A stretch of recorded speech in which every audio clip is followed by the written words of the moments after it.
We're going to move on now, though, to the new developments in the Ebola story. The nurse who was quarantined under those tough new rules is harshly criticizing government officials, saying she was treated like a criminal. This as the latest patient, that doctor in New York City, is entering a difficult and critical period in his treatment. ABC's Lindsay Davis is at Bellevue Hospital, where that doctor is being treated this morning. Lindsay, good morning to you. Good morning, Dan. Yeah, Dr. Spencer said to be entering the next phase of the illness, now experiencing gastrointestinal symptoms. Meanwhile, his fiancee left here last night to be quarantined at home. But a very different story playing out this morning in New Jersey.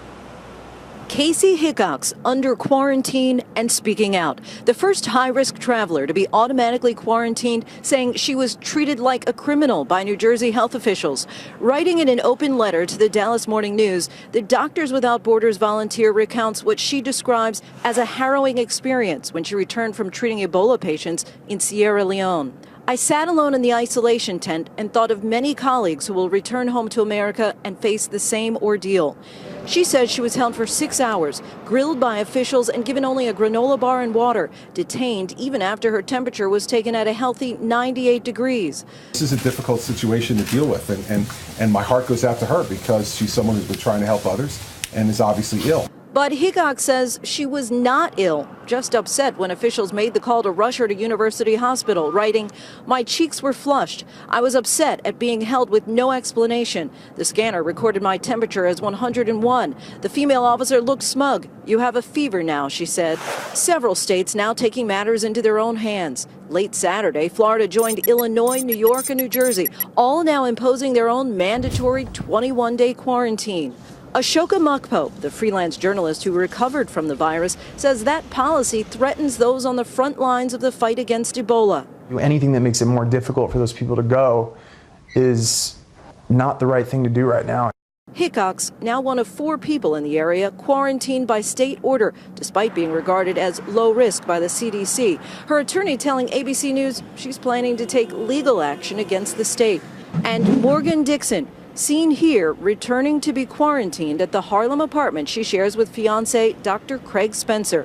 Dixon and 2 other friends of the couple were held for 2 days at Bellevue Hospital, where Spencer is being treated for Ebola. We're monitoring their health every day, and I can verify that, in fact, they are all healthy with no symptoms.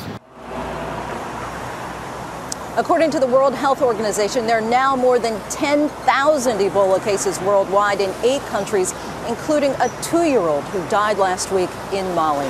Paula. All right, Lindsay Davis, thank you for that report this morning. And we do want to bring in ABC's Dr. Richard Besser, who's in Williamstown, Massachusetts. And good morning, Dr. Besser. First and foremost, these mandatory quarantines for medical workers that are returning from the Ebola hot zone, now in several states. Why don't you support these measures? You know, when I hear this story of how she was treated, it's actually chilling. What's going to make it safer for us here in America is to get as many doctors, nurses, healthcare workers to go to West Africa to knock it out there. And anything like this, it creates a disincentive. You know, when someone is treated this poorly when they return, why would anyone go over there to help? Deters from the really important work that needs to be done on the ground right now. So let's talk about the public fear that we're seeing right now over Ebola. You say elected officials are creating an unnecessary sense of panic with these quarantines? I think they are. What people need to realize is that no one can spread this disease until they have symptoms, until they're losing body fluid. So having healthcare workers and others monitor themselves for fever, an early sign, is a way to keep us safe. What we're seeing is states piling on and doing more actions to reassure the public. But when the actions aren't based in fact, it actually helps promote the fear. We need our leaders to come back to us with those facts. And that will help the public understand that really people are safe. Dr. Besser, thank you for your steady guidance this morning. Dr. Besser weighing in once again. Thank you, Rich.